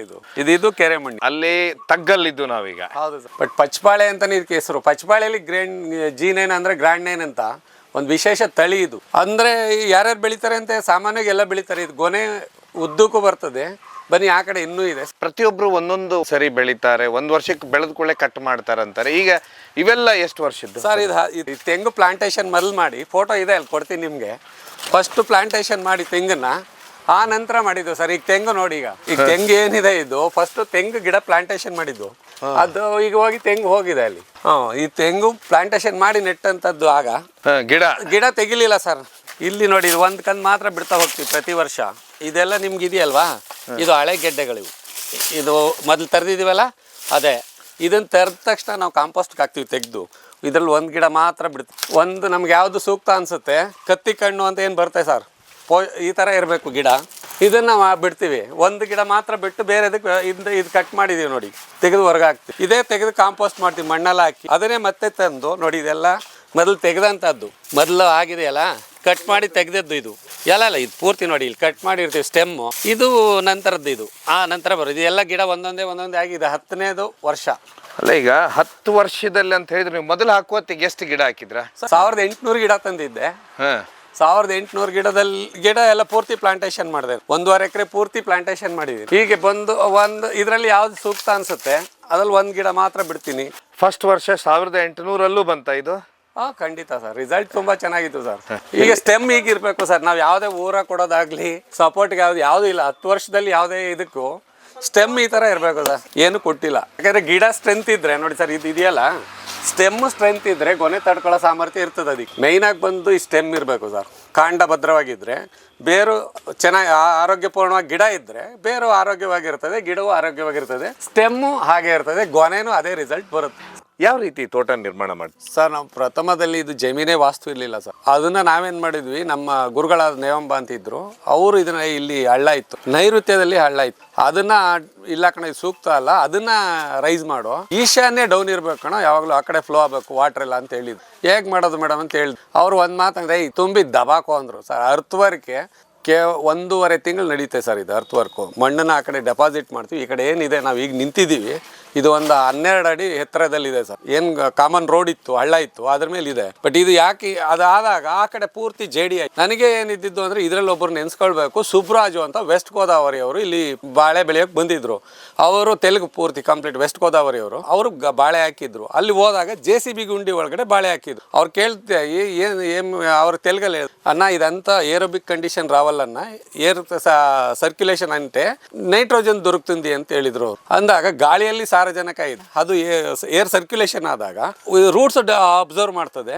ಅದು ಗಾಳಿ ಸಂಚಾರ ಆದಾಗ ಉಸಿರಾಟನೂ ಚೆನ್ನಾಗಿರ್ತದೆ, ಅದು ನ್ಯಾಚುರಲ್ ಆಗಿ ನೈಟ್ರೋಜನ್ ಸಿಗುತ್ತೆ ಅಂತ ಹೇಳಿದ್ರು. ಇದು ನಮ್ಮ ಮನಸ್ಸಲ್ಲಿ ಇತ್ತು. ಬಟ್ ನಾನು ಪ್ಲಾಂಟೇಶನ್ ಮಾಡುವಾಗ ಆ ಕಡೆ ಪೂರ್ತಿ JCB ಗುಂಡಿ ಆಯ್ತಲ್ವಾ ಸರ್, ಆವಾಗ ನನಗೆ ಅನ್ಸಿದ್ದೇನು ಅಂದ್ರೆ ಇಲ್ಲೆಲ್ಲ ಕಾಡು ಬಾಗೆ ಅಂತ ಸಿಗುತ್ತೆ ನಮ್ಮ ರೋಡ್ ಪಕ್ಕದಲ್ಲಿ. ಅದನ್ನೆಲ್ಲ ತಂದ್ವಿ ಸರ್. ಅದನ್ನೆಲ್ಲ ತಗೊಬಂದು ಪೂರ್ತಿ ಜೇಡಿ ಮಣ್ಣು. ಒಬ್ಬರು ಬಂದರು, ನಮ್ಮ ಗೌಡ್ರ ಚಿನ್ಸಾಮಣ್ಣ ಅಂತ ನೆನ್ಸ್ಕೋಬೇಕು. ಅವರೇ ಹೇಳಿದ್ದು, ಏನಪ್ಪ ಹೆಂಗಸು ಮಕ್ಕಳೆಲ್ಲ ಕರ್ಕೊಂಬಂದು ಇಲ್ಲಿ ನೀನು ಬಾಳೆ ಗಿಡಿಸ್ತಿದ್ಯಲ್ಲ, ಈ ಜೇಡಿಲಿ ಬಾಳೆ ಬೆಳಿತೀಯ ಅಂತ. ಅಂದ್ರೆ ಬಾಳೆ ಬೆಳೆಸೋದಕ್ಕೆ ಯೋಗ್ಯ ಅಲ್ಲ ಇದು, ಅಲ್ಲ ಅಂತಾನೆ ಹೇಳಿದ್ರು. ಜೇಡಿ ನೋಡಿದ್ರು, ಈ ಕಡೆ ಮಣ್ಣು ಡೆಪಾಸಿಟ್ ಮಾಡಿದ್ವಿ, ಈ ಕಡೆ ನಾವು ನಿಂತಿರೋ ಕಡೆ, ಆ ಕಡೆ ಪೂರ್ತಿ ಜೇಡಿ. ಅವ್ರು ಹೇಳಿದ್ರು ಜಸ್ಟ್ ವೆಯ್ಟ್ ಆ್ಯಂಡ್ ಸಿ ಅಂತ ಮಾತ್ರ ಹೇಳಿದ್ದೆ. ಅವರಿಗೆ ನಮ್ಗೆ ನೋಡಿದಾಗ ಬಿಡಯ್ಯ ನೀನು ಸಾಹಸಿ ಅಂತ ಹೇಳ್ತಾರೆ. ಅವ್ರು ಗೌಡ್ರ ಚಿನ್ಸೋಮಣ್ಣ ಅಂತ ನಮ್ಮ ಪಕ್ಕದ ಹಳ್ಳಿಯವರು. ಸರಿ, ನನಗನ್ಸಿದ್ದೇನೋ ಆ ಮನಸ್ಸಲ್ಲಿ ಉಳ್ಕೊಳ್ತು, ನಾನು ಇದರಲ್ಲಿ ಬಾಳೆ ಬೆಳೀಲೇಬೇಕು, ಇವ್ರ ಮಾತಿಗೆ ಉತ್ತರ ಹೇಳಲೇಬೇಕು ಅಂತ ಹೇಳ್ಬಿಟ್ಟಿದ್ದೀನಿ ನಾನು, ಜಸ್ಟ್ ವೆಯ್ಟ್ ಆ್ಯಂಡ್ ಸಿ ಅಂತ. ಸರಿ, ಆವಾಗ ಏನು ಮಾಡಿದೆ, ಈ ಸೊಪ್ಪೆಲ್ಲ ಹಾಕ್ತೆ, ನಾಡಸಿಂದು ಸಗಣಿ ಎಲ್ಲ ತಂದೆ, ಅದ್ರ ಮೇಲೆ ಹಾಕಿದ್ವಿ. ಆಮೇಲೆ ಆಡಿನ ಹಿಕ್ಕೆ ಅಂತ ಬರುತ್ತೆ ನಮ್ಮಲ್ಲಿ, ಅದೆಲ್ಲ ಹಾಕಿ ಸೊಪ್ಪೆಲ್ಲ ಹಾಕಿ ಅದ್ರ ಮೇಲೆ ಮಣ್ಣು ಹಾಕಿದ್ವಿ. ಆಗಲೂ ಒಂದು 2 ಅಡಿ ಗುಂಡಿ ಉಳಿತು. ನಾಟಿ ಹಸುವಿನ ಗಂಜಳ ಮತ್ತು ಸಗಣಿ ಅದು ತುಂಬ ಯೋಗ್ಯವಾದ್ದು ಸರ್. ಭೂಮಿಗೆ ಒಂದೇ ಅಲ್ಲ, ಮನುಷ್ಯನಿಗೂ ಸುಮಾರು ಉಪಯೋಗಿ ವಸ್ತು ಸರ್. ಅದು ಸುಮಾರು ಆಯುರ್ವೇದದಲ್ಲಿ ಇರೋದು, ಅದು ಸಂಜೀವಿನಿ ಅಂತಾನೆ ಹೇಳ್ಬೇಕು. ಅದು ಏನು ನಾವು ನಾಟಿ ಆಕಳು ಅಂತ ಏನು ಕರಿತೀವಿ, ಬಸವಣ್ಣನೇ ಬಂದದ್ದು ಅಂತ ಹೇಳ್ತಾರೆ ಪುರಾಣದಲ್ಲಿ. ಭೂಮಿಗೆ ಬಂದವನು ಬಸವಣ್ಣ, ಅವನು ರೈತನಿಗಾಗಿ ಹೆಗಲು ಕೊಟ್ಟು ಉಳುಮೆ ಮಾಡಕ್ಕೆ ಬಂದ ಅಂತ. ಅದರ ಪ್ರಾಡಕ್ಟ್ ಏನಿದೆ ಅದನ್ನೆಲ್ಲ ಕೆಲವರು ಮರ್ತು ಬಿಟ್ಟಿದ್ದಾರೆ. ಅದರ ಮೌಲ್ಯವನ್ನೇ ಮರೆತು ಅದು ಬೇರೆ ಫರ್ಟಿಲೈಸರ್ ಇದೆ, ಕೆಮಿಕಲ್ಗೆ ಹೋಗ್ತಾರೆ. ಇದರಲ್ಲಿ 2 ವಿಧ sir, macro and micro nutrients ಅಂತ ಬರುತ್ತೆ. ಮೈಕ್ರೋ ನ್ಯೂಟ್ರಿಯೆಂಟ್ಸ್ ಸಫಿಷಿಯೆಂಟ್ ಆಗಿಸಿರೋದು ನಮ್ಮ ನಾಡ ಹಸುವಿನ ಗಂಜಳದಲ್ಲಿ ಯೋಗ್ಯವಾದವು. ಸಗಣಿಯಲ್ಲಿ ಎಲ್ಲವೂ ಹೌದು ಸರ್, ಸಸ್ಯಜನ್ಯ. ಅದು ಸಸ್ಯದ ಏನು ರೂಪಾಂತರ ಪಡೀತದೆ, ಏನು ಆಕಳಾಗಲಿ ಆಡಾಗಲಿ ಏನು ಎಮ್ಮೆ ಆಗಲಿ ತಿಂದಿರ್ತದೆ, ಅದು ಆ ಪ್ರಾಡಕ್ಟ್ ಅದು ಹೊರಗೆ ಬರ್ತದೆ. ಬರುವಾಗ ಅದು ಸಗಣಿ ಅಂತ ನಾವು ಕರಿತೀವಿ. ಅದರಲ್ಲಿ ತುಂಬ ಅಂಶಗಳಿದೆ ಸರ್, ಉಪಯೋಗಕ್ಕೆ ಬರುವಂಥದ್ದು ಅಂಶಗಳಿರೋದ್ರಿಂದ ಅದನ್ನು ನಾವು ಬಳಸ್ತಾ ಇಲ್ಲ. ಏನು ಫರ್ಟಿಲೈಸರ್ ಅಂತ ಹೋಗಿ ಆ ಫರ್ಟಿಲೈಸರ್ ಏನು ಆ ತಾತ್ಕಾಲಿಕ ಅಷ್ಟೇ. ಅದು ಪ್ರಮೋಟ್ ಕ್ಯಾಟ್ಲಿಸ್ಟ್, ಜಸ್ಟ್ ಲೈಕ್ ಕ್ಯಾಟ್ಲಿಸ್ಟ್, ಅದು ಬರುತ್ತೆ ಹಾಗೆ ನಿಲ್ಲುತ್ತೆ. ಬಟ್ ಇದರಲ್ಲಿ ಗ್ರಾಜುವಲ್ ಗ್ರೋತ್ ಇದೆ ಸರ್, ನಿರಂತರವಾಗಿ ಬರ್ತದೆ. ಬೇಗ ಬಾಡಿ ರೆಸಿಸ್ಟೆನ್ಸ್ ಇದೆ, ಗಿಡಕ್ಕೆ ರೆಸಿಸ್ಟೆನ್ಸ್ ಬರುತ್ತೆ ಸರ್. ಯಾವುದೇ ರೋಗ ರುಜಿನ ಅಂತ ಅದು ಹೆದರಲ್ಲ. ಅದು ಏನಿದ್ರು ಸ್ಟೆಮ್ಮು ಹಾಗೆ ಇರ್ತದೆ, ಗಿಡದಲ್ಲಿ ಹಾಗೆ ಇರ್ತದೆ ಸರ್. ಆರ್ಗ್ಯಾನಿಕ್ ಬಳಸಿದ್ರೆ ಅದು ಬರ್ತದೆ. ನಾವು ಫರ್ಟಿಲೈಸರ್ ಹಾಕಿದ ತಕ್ಷಣ ಫಾಸ್ಟ್ ಆಗಿ ರಿಸಲ್ಟ್ ಬರ್ತದೆ, ಫಾಸ್ಟ್ ಆಗಿ ನಿಲ್ಲುತ್ತೆ ಅದು. ಈ ಮ್ಯಾಕ್ರೋನ್ಯೂಟ್ರಿಯೆಂಟ್ಸ್ ಗಿಂತ ಮೈಕ್ರೋನ್ಯೂಟ್ರಿಯೆಂಟ್ಸ್ ಬೇಕು. ಭೂಮಿಯಲ್ಲಿ ಅದನ್ನ ನಾವು ಪರೀಕ್ಷೆ ಮಾಡಿಸಿದ್ರೆ ಚಂದ ಇರ್ತದೆ. ಸೊ ಹೀಗೆ ಭೂಮಿ ರೆಡಿ ಮಾಡ್ತೀರಾ. ತುಂಬಾ ವಿಶೇಷ, ನಾನು ಕೇಳ್ಪಟ್ಟೆ ಬಾಳೆನ ಪ್ಲಾಂಟೇಶನ್ ಮಾಡ್ತೀರಾ ಅಂತ. ಏನ್ ಎಲ್ಲಿಂದ ತರ್ತೀರಾ ಸರ್? G9 ಅಂತ ಇದರ ಸಸ್ಯದ ಹೆಸರು ಗ್ರ್ಯಾಂಡ್ನೇನ್ ಅಂತ ಸರ್. ಹುಳಿಮಾವಲಿ, ಬೆಂಗಳೂರಿನ ಬನ್ನೇರ್ಘಟ್ಟ ರಸ್ತೆ ತೆಂಗು ಮಂಡಳಿ ಪಕ್ಕದಲ್ಲೇ ಇದೆ. ಅಲ್ಲಿ ಹೋದೆ, ಗಿಡ ಸ್ಟಾಕ್ ಇತ್ತು ನಮ್ಮ ಅದೃಷ್ಟಕ್ಕೆ ಸರ್. ಅವರೊಂದು ಚಾರ್ಟ್ ಕೊಟ್ಟರು, ಅದರಂತೆ ಮಾಡಕ್ ಹೋಗ್ಲಿಲ್ಲ. ಆ ನಂತರ ನಾವು ಇದನ್ನ ಮಾಡ್ತಾ ಹೋದ್ವಿ. ಒಟ್ಟು ಎಷ್ಟು ಗಿಡ ತಂದ್ರೆ ಸರ್? 1800. ಒಂದೇ ಸರಿ ಪ್ಲಾಂಟೇಶನ್ ಮಾಡ್ತೀರಾ? ಹೌದು ಸರ್. 1800. ಇಷ್ಟು ಉದ್ದ ಆಗ್ಲಿಕ್ಕೆ ಎಷ್ಟು ದಿವಸ ಆಗುತ್ತಂತೀರಾ ಸರ್? ಇದು ನಿಜ ಹೇಳಬೇಕು ಅಂದ್ರೆ, ನಮ್ಮಲ್ಲಿ ಒಬ್ರು ಕೇಳಿದ್ರು ಮೊನ್ನೆ, ಈ ಗಿಡಕ್ಕೆ ಹೇಗೆ ಅಂದ್ರೆ ಪ್ರತಿ ತಿಂಗಳು ಆರೈಕೆ ನೋಡ್ಬೇಕು ಸರ್. ಅದು ಹೇಗಾಗ್ತಾ ಇದೆ, ಅದರ ಒಂದು ಡೆವಲಪ್ಮೆಂಟ್ ಏನಿದೆ ಅಂತ ನೋಡ್ತಾ ಹೋಗ್ಬೇಕು. ಇದೊಂದು 1.5-2 ತಿಂಗಳು ಗಿಡ ಅಂತ ಇಟ್ಕೊಳ್ಳಿ. ಯಾವುದು ಇದು ಬಂದು 4 ತಿಂಗಳ ಗಿಡ ಅಂತ ಇಟ್ಕೊಳ್ಳಿ. ಈಗ ಇದು 3 ತಿಂಗಳ ಗಿಡ ಸರ್. ಇದರಲ್ಲಿ ಏನಾಗಿದೆ ಅಂತ ಹೇಳಿದ್ರೆ, ಇದನ್ನ 7 ತಿಂಗಳಲ್ಲಿ ಮೊತೆ ಬರ್ಬೇಕು ಸರ್. ನಿಜ ಹೇಳ್ಬೇಕಂದ್ರೆ 7 ತಿಂಗಳಲ್ಲಿ ಅದು ಮೊತೆ 7ರಿಂದ 8 ತಿಂಗಳಲ್ಲಿ ಈಚೆ ಬಂದ್ರೆ 12 ತಿಂಗಳಿಗೆ 10 ತಿಂಗಳು 11 ತಿಂಗಳಿಗೆಲ್ಲ ಕಟಿಂಗ್ ಬರ್ತದೆ. ಇದು ಬೇಗ ಬರ್ತದೆ. ಏನು ನಂತರ ಬರುವಂತ ಗಿಡಗಳು ತಾಯಿಯ ಒಂದು ಕಾಂಡದ ಸಹಾಯ ಇರ್ತದೆ, ಬೇರಿನ ಸಹಾಯ. ತಾಯಿ ಕಾಂಡ ಎಲ್ಲಿರುತ್ತೆ ಇದರಲ್ಲಿ ಸರ್? ಮೊದಲು ನಾವು ಪ್ಲಾಂಟೇಶನ್ ಏನ್ ಮಾಡಿದೀವಿ ಸರ್, ನೋಡಿ ಇದು ತಾಯಿ ಕಾಂಡ. ಇದು ನಾವು ಕಟ್ ಮಾಡಿದಾಗ ಇದರಲ್ಲಿರೋ ಸಾರನ ಇದು ಮರಿ ಕಂದು ತಗೊಳ್ತದೆ. ಇದು ನೋಡಿ, ಇಲ್ಲೆಲ್ಲ ಆಗಿ ಈಗ 10ನೇ ವರ್ಷ. ಅದೆಲ್ಲ ಹೋಗಿ ಮಣ್ಣು ಡೆಪಾಸಿಟ್ ಮಾಡ್ತಾ ಬಂದು, ಏನು ಹಳ್ಳದಲ್ಲಿದ್ದ ಗಿಡಗಳೆಲ್ಲ ಮಣ್ಣನ್ನು ಹೊರಗಿಂದನೂ ತಂದು ಹಾಕಿದೀವಿ ನಾವು. 1 2 3 4 10. ಹಾ ಸರ್. ಇನ್ನೊಂದು ಬೆಳೆಸುತ್ತೆ ಸೈಡ್ ಅಲ್ಲಿ. ಕಂದು ಬರ್ತಾ ಇರ್ತದೆ, ಈ ತರ ಬರುತ್ತೆ ಸರ್. ಈ ತರ ಬರುತ್ತೆ ಅದು. ಇದರಲ್ಲಿ ನಮಗೆ ಸೂಕ್ತವಾದದ್ದು ಒಂದನ್ನು ಮಾತ್ರ ಬಿಟ್ಕೋತೀವಿ, ಕಟ್ ಮಾಡಿ ತೆಗಿತಾ ಹೋಗ್ತೀವಿ. ಇದನ್ನ ಕಟ್ ಮಾಡಿ ಇರ್ತೀವಿ, ಈ ತರನೇ ಕಟ್ ಮಾಡ್ಬಿಡ್ತೀವಿ. ಅದನ್ನ ನಮಗೆ ಸ್ಟ್ರೆಂತ್ ಆಗಿರುವಂತದ್ದು, ಆರೋಗ್ಯಪೂರ್ಣವಾಗಿರುವಂತ ಕಂದು ಬೇಕು ನಮ್ಗೆ. ಮತ್ತೆ ಅದು ಗೊನೆ ಬರುತ್ತೆ. ಏನೆಲ್ಲ ಗೊಬ್ಬರ ಯೂಸ್ ಮಾಡಿದ್ರ ಸರ್? ನಾವು ಅದೇ ಈ ಸಗಣಿ ಮತ್ತೆ ಎಕ್ಕದ ಎಲೆ ಸೊಪ್ಪುಗಳೆಲ್ಲ ಫಸ್ಟ್ ಡೆಪಾಸಿಟ್ ಮಾಡಿದ್ವಿ ಸರ್. ಹಸಿರೆಲೆ ಗೊಬ್ಬರಗಳನ್ನೇ ಮಾಡ್ತಾ ಇದ್ವಿ. ಅದ್ರ ಜೊತೆಗೆ ಇದು ಎರೆಹುಳು ಗೊಬ್ಬರ, ಹಸುವಿನ ಗಂಜಳ, ಇದನ್ನೇ ಒಯ್ತಾ ಹೋಗುದು. ಜೀವಾಮೃತ ಅಂತ ಮಾಡಿ ಒಯ್ಯೋದು, ಡ್ರಮ್ಮಲ್ಲಿ ಕಲಸಿ ಇಟ್ಟು. ಜೀವಾಮೃತ ಕೆಮಿಕಲ್ ಹಾಕುದಿಲ್ಲ? ಇಲ್ಲ ಸರ್. ಫರ್ಟಿಲೈಸರ್ ಹೊಡೆದ್ರೆ ಏನಾಗುತ್ತೆ, ಸಾಮಾನ್ಯ ನೀವು ಜೀವಾಮೃತ ಹಾಕಿದ್ರೆ ಏನಾಗುತ್ತೆ, ವ್ಯತ್ಯಾಸಗಳೇನು ಸರ್? ಭೂಮಿ ಬರಡಾಗ್ತಾ ಹೋಗುತ್ತೆ. ಅದು ಬರಡಾಗ್ತಾ ಹೋಗುತ್ತದೆ. ಅದು ಸಂಪತ್ ಏನಿದೆ ಅದರ ಅಂಶ ಅದೆಲ್ಲ ಸಾಯ್ತಾ ಹೋಗುತ್ತೆ, ಡೆಸ್ಟ್ರಾಯ್ ಆಗುತ್ತೆ. ನಮಗೆ ಸಿಗ್ಬೇಕಾಗಿದ್ದು ಭೂಮಿ ಆರೋಗ್ಯಪೂರ್ಣವಾಗಿರ್ಬೇಕು, ಸಂಪದ್ಭರಿತವಾಗಿರ್ಬೇಕು, ಅದು ಯೋಗ್ಯವಾಗಿರ್ಬೇಕು ನಮಗೆ ಬೆಳೆ ಬೆಳೆಯೋದಕ್ಕೆ. ಹಾಗಾಗಿ ಇದು ಪರಿವರ್ತನೆ ಮಾಡ್ತಾ ಬರಲಾಗಿ ಭೂಮಿ ಗಿಡಗಳು ಹಾಗೆ ಉಳಿತಾ ಬಂದು. ಎಷ್ಟು ವರ್ಷ ಆಯ್ತು ಈಗ? 10 ಸರ್. 10 ವರ್ಷ. 10 ವರ್ಷ ಅಂದ್ರೆ ಇದು 2015. 2015 ಅಂದ್ರೆ ನೋಟ್ ಬ್ಯಾನ್ ಸಮಯದಲ್ಲಿ ಈ ತೋಟನ ನೀವು ಮಾಡ್ತೀರಾ, ಅಂದ್ರೆ ಬಾಳೆಹಣ್ಣು ಬೆಳಿತೀರಾ. ಸೊ ಆಗ 10 ವರ್ಷದಲ್ಲಿ ಅಂತ ಹೇಳಿದ್ರೆ ಪ್ರತಿಯೊಬ್ರು 1 ವರ್ಷದಲ್ಲೇ ಬೆಳೆ ಬೆಳೆದ ನಂತರ ಕಟ್ ಮಾಡಿ ಎಸಿತಾರೆ. ಯಾಕೆ ಎಸಿತಾರೆ ಸರ್? ಅವರಿಗೆ ಕೆಲವೊಂದು ಇಷ್ಟೊಂದು ಮಾಹಿತಿ ಇಲ್ಲ. ಅದರ ತೊಡಗು ಇನ್ವಾಲ್ವ್ಮೆಂಟ್ ಮೇನ್ ಸರ್. ನಾವು ಎಷ್ಟು ಪ್ರಮಾಣದಲ್ಲಿ ಅದನ್ನ ಗಮನಿಸ್ತೀವೋ ಅಷ್ಟು ಪ್ರಮಾಣದಲ್ಲಿ ಸಕ್ಸಸ್ ಆಗ್ತೀವಿ. ಬಿಸ್ನೆಸ್ ಇರ್ಬೋದು, ವ್ಯವಸಾಯ ಇರ್ಬೋದು, ಯಾವುದೇ ಇರ್ಬೋದು. ಒಂದು ಕ್ಷಣ ಯಾಮಾರಿದ್ರೆ ಬಾಳೆ ಇದರಲ್ಲಿ ಗಿಡದಲ್ಲಿ ಅದನ್ನು ಗಮನಿಸ್ಲಿಲ್ಲ ಅಂತ ಹೇಳಿದರೆ ಅದು ಆಟೋಮೆಟಿಕ್ಕಾಗಿ ಇನ್ನೊಂದು 3 ತಿಂಗಳು ಮುಂದೋಗುತ್ತೆ ಬೆಳೆ. ಇದು ಅದನ್ನು ಮಕ್ಕಳಂತೆ ಜೋಪಾನ ಮಾಡ್ಬೇಕು ಸರ್. ಇದೇನಿದ್ರು ಒಬ್ಬ ತಾಯಿ ಗರ್ಭಿಣಿ ಆದಾಗ ಹೇಗೆ ನಾವು ನೋಡ್ಕೋತೀವೋ ಹಾಗೆ ನೋಡ್ಕೊಂಡ್ರೆ ಅದು ಮಗು ಹೇಗೆ ಆರೋಗ್ಯಪೂರ್ಣವಾಗಿ ಬಂದು ಇದು ಮಾಡ್ತಾರೋ ಅದೇ ಸಿಸ್ಟಮು ಸರ್. ಇದಕ್ಕೂ ಸಹ ನಾವು ಆ ರೀತಿ ಮಾಡಿದಾಗ ಮಾತ್ರ ನಾವು ಒಳ್ಳೆ ರಿಸಲ್ಟ್ ಪಡಿಬೋದು. 1800 ಗಿಡ ಒಟ್ಟು ಎಷ್ಟು ಬೆಳೆ ಬರುತ್ತಾಗ ಸರ್? ಅದು ನನಗೆ ಅದರಲ್ಲಿ ಈಗ ನೋಡಿ, ಇದು ನಿಮ್ಮ ಮುಂದೆ ಇದೆಯಲ್ಲ ಸರ್, ಇದು ಕಟ್ ಮಾಡಿದ್ದೀನಿ ನಾನು. ಇದರಲ್ಲಿ ನೋಡ್ತೀನಿ ಈಗ ಅದಲ್ಲಿ ಬರ್ತದೆ. ಇನ್ನೊಂದು 3 ತಿಂಗಳಲ್ಲಿ ಅದು ಗೊನೆ ಬಂದ್ಬಿಡ್ತದೆ. 2 ತಿಂಗಳಿಗೆಲ್ಲ ಬರ್ತದೆ. ಇನ್ನು 5 ತಿಂಗಳಿಗೆ ಅದು ಗೊನೆ ಆಗೋಗುತ್ತೆ. ಇವೆರಡು ಗಿಡ ಬಿಡ್ತೀನಿ. ಇದು ಆರೋಗ್ಯವಾಗಿದೆ. ಇವೆರಡು ಬಿಡ್ತೀನಿ. ಇದನ್ನ ಕಟ್ ಮಾಡ್ತೀನಿ ನಾನು, ತೆಗೆದು ಹೊರಗೆ ಹಾಕಿ ಕಾಂಪೋಸ್ಟ್ಗೆ ಹಾಕ್ತೀವಿ. ಅದು ಎಲ್ಲವನ್ನ ಒಂದು ರಸ ಮಾಡುವಂಥದ್ದು, ಎಲ್ಲವನ್ನು ಒಟ್ಟಿಗೆ ಹಾಕಿ ಒಂದು ಹದ ತಂದು ಮಾಡೋದು ಕಾಂಪೋಸ್ಟ್ ಅಂದ್ರೆ ನನ್ನ. ಸೊ ಅದನ್ನ ಅದೇ ಏನ್ ಅಲ್ಲೇ ಬೆಳೆದಿರುವಂತ ವಸ್ತು ಇದೆ, ಅದೇ ವಸ್ತುನ ಕೊಳಿಸಿ ಮತ್ತೆ ಅಲ್ಲಿಗೆ ಮತ್ತೆ ತಂದು ಅದಕ್ಕೆ ಹಾಕುವಂಥದ್ದು ಮರಿಪೂರ್ಣ ಕಸಾನ ರಸ ಮಾಡೋದು. ಹೌದು ಸರ್. ಅದನ್ನ ಇದ್ರ ಬುಡಕ್ಕೆ ಹಾಕ್ತೀರಾ? ಅದನ್ನೇ ತಂದು ಡೆಪಾಸಿಟ್ ಮಾಡ್ತೀವಿ ಸರ್. ನೀರು ಎಷ್ಟು ಸರ್? ಡ್ರಿಪ್ ಅಲ್ಲಿ ಈಗ ಸಮ್ಮರ್ ಇರೋದ್ರಿಂದ ಒಂದು 20 ಲೀಟರ್ ನೀರ್ ಅವಶ್ಯಕತೆ ಇರ್ತದೆ ಪ್ರತಿ ಗಿಡಕ್ಕೆ 20 ಲೀಟರ್ ಇದೆ. ಮಳೆಗಾಲದಲ್ಲಿ 10 ಆದ್ರೆ ಸಾಕು ಸರ್. ಕೆಲವು ಸರಿ ಹೆಚ್ಚು ಮಳೆ ಇದ್ದಾಗ, ಆಮೇಲೆ ಮಳೆ ಹೆಚ್ಚಾಗೂ ಬೇಕಿಲ್ಲ ಅಂದ್ರೆ ನಿಮ್ದು ಹೇಗೆ ಬೋರ್ ಇದೆನಾ? ಹಾ ಸರ್, ಬೋರ್ ಇದೆ. ಆ ವರ್ಷ ಅಂತ ಹೇಳಿದ್ರೆ ಎಷ್ಟು ಟನ್ ತೆಗಿತೀರಾ ಸರ್? ಅವರೇಜು 30 ರಿಂದ 35 kg ಅವರೇಜ್ ಗೊನೆ ಬಂತು ಸರ್. ಅಲ್ಲ, ಒಟ್ಟು ನಿಮ್ಮ ಕೃಷಿ ಎಷ್ಟು ಟನ್ ಬರುತ್ತೆ ಸರ್? 50 ಟನ್ ಮೇಲೆ ಬಂದಿತ್ತು ಸರ್. 50 ಟನ್. 50 ನಿಮ್ಗೆ ಹೈಯೆಸ್ಟ್ 50 ಟನ್ನೇ ಬಂದಿದೆ. ಯಾವಾಗ ಹೂ ಬಿಡುತ್ತೆ, ಯಾವಾಗ ಹಣ್ಣಾಗುತ್ತೆ, ಸ್ವಲ್ಪ ಅದು ಹೇಳ್ಬೋದಾ ಸರ್ ಖಂಡಿತವಾಗ್ಲು ಯಾವಾಗಲೂ 7 ತಿಂಗಳಿಗೆ ಮಾತೆ ಬಂದರೆ ಸರ್ ಈ ಗಿಡದಲ್ಲಿ 7 ತಿಂಗಳಿಗೆ ಬರ್ಸ್ಬೇಕು ಸರ್. ಇಲ್ಲ ಅಂದರೆ 8 ತಿಂಗಳಿಗೆ ಬರಬೇಕು ಈ ಗಿಡ. 8 ತಿಂಗಳಿಗೆ ಬಂದರೆ ಆ ನಂತರ ಒಂದು 3 ತಿಂಗಳು ಬಲಿಯೋದಕ್ಕೆ ಸಮಯ ತಗೋತ್ತೆ. ಚಳಿಗಾಲದಲ್ಲಿ ಸ್ವಲ್ಪ ಸೂರ್ಯರಶ್ಮಿ ಇರಲ್ಲ ಅಂದಾಗ ಸೆಲ್ ಡಿವಿಷನ್ ಆಗಲ್ಲ ಅವಾಗ. ಮೈನ್ ಬಂದು ಸೆಲ್ ಡಿವಿಷನ್ ತಾನೆ, ಬೇಗ ಬರೋಲ್ಲ ಅದು. ಚಳಿಗಾಲದಲ್ಲಿ ಇದ್ದಾಗ ಆ ಥರ ಇರ್ತದೆ, ಮಳೆಗಾಲದಲ್ಲಿ ಮಿಡ್ಲಲ್ಲಿ ಇರ್ತದೆ, ಬೇಸಿಗೆಯಲ್ಲಿ ಬೇಗ ಹಣ್ಣಾಗುತ್ತೆ. ಫೋಟೋಸಿಂಥಸಿಸ್ ಬೇಗ ಆಗುತ್ತೆ, ಹಂಗಾಗಿ ಅದು ಬೇಗನೆ ಆಗುತ್ತೆ. ಈಗ 2 ತಿಂಗಳು ಅಂತ ಇಟ್ಕೊಳ್ಳಿ ಸರ್, 2 ರಿಂದ 3 ತಿಂಗಳಿದು ಈ ಕಂದು ನಮ್ಮದು. ಇನ್ನು 4 ರಿಂದ 5 ತಿಂಗಳಿಗೆ ಇದೇ ಮೋತೆ ಬರ್ತದೆ ಸರ್. ಇದು ಇನ್ನೊಂದು ತಿಂಗಳಿಗೆ ಬರ್ತದೆ. ಇಲ್ಲಿದೆ ಸರ್ ಈಗ ಯಾವ್ದು ಹೇಳಿ. ಇದರಲ್ಲಿ ಮೋತೆ ಇಲ್ಲಿದೆ. ಈ ಸ್ಟೆಮ್ ಏನು ಡೆವಲಪ್ಮೆಂಟ್ ಆಗುತ್ತೆ, ಆಟೋಮೆಟಿಕ್ ಆಗಿ ಈಚೆ ಬರ್ತದೆ. ಒಂದು ತಿಂಗಳಲ್ಲಿ ಇದು ಈಚೆ ಬಂದ್ಬಿಡ್ತದೆ ಸರ್. ಇದರಲ್ಲಿ ಗೊನೆ ಬರ್ತದೆ, ಹೂ ಇದು. ಹಾಂ ಸರ್, ಇದರಲ್ಲಿ ಚಿಪ್ ಬರ್ತಾ ಹೋಗುತ್ತೆ. 8, 10, 12 ಸ್ಟೆಮ್ ಹೇಗಿರ್ತದೋ ಅದ್ರ ಮೇಲೆ ಬರ್ತಾ ಹೋಗುತ್ತೆ. ಈ ರೀತಿ ಹೂ ಬರುತ್ತೆ. ಹೂ ಬಂದ ನಂತರ ಗೊನೆ ಆಗುದು ಹೇಗೆ ಸರ್? ಹಾಗೆ ಅದು ನೋಡಿ, ಈ ತರ ಒನ್ ಬೈ ಒನ್ ಬರುತ್ತೆ. ಬನ್ನಿ ಸರ್, ಇಲ್ಲಿ ನೋಡಿ, ಇದು ಸೆಕೆಂಡ್ ಸ್ಟೇಜ್ ಸರ್. ಇದು 1ರಿಂದ 2 ಚಿಪ್ ಬಂದಿದೆ ಅಲ್ವಾ, 1ರಿಂದ 2 ಬಂತಲ್ವಾ ಸರ್? ಬನ್ನಿ ಪ್ಲೀಸ್ ಕಮ್ಮಿ ಯಾರು ಸರ್. ಇದು ಹೀಗೆ ಬರ್ತಾ ಇರ್ತದೆ ಸರ್.